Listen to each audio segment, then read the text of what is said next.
सगळेजण बोलतात जे नशिबात असतं तेच होतं.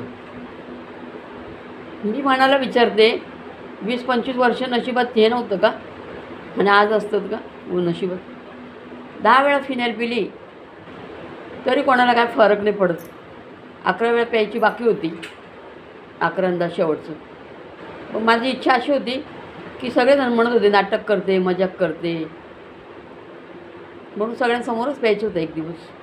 पण ती वेळ मला आजकालच आली असेल तर मी पिऊ शकते आणि प्यावाच लागणार आहे. कारण ते 11व्या वेळ फिनाईलची यावा म्हणून लोक असे वागतात. माझे समोरचे लोक मनस्ताप देतात मुद्दाम की हिने फिनाईल प्यावं. जाऊ दे, त्यांच्या मनासारखं होतं आहे, ती खुश आहे.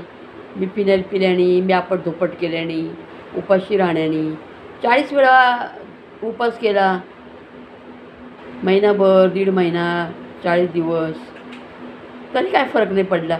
सगळं करून पाहिलं. लोक बोलतात निस्वार्थी लोक आहे आजकाल. गरज सरो वैद्य मरो. गरज सरली ना तर वैद्य मरो, नाही तर तरो, काही बी करो.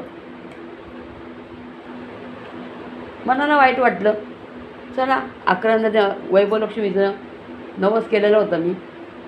वैभवलक्ष्मीच्या मनात आलं म्हणून ते वैभवलक्ष्मी मला मनस्ताप देण्याचं कोणाला तरी सद्बुद्धी देते म्हणून मी फिनाईल पिणार आहे.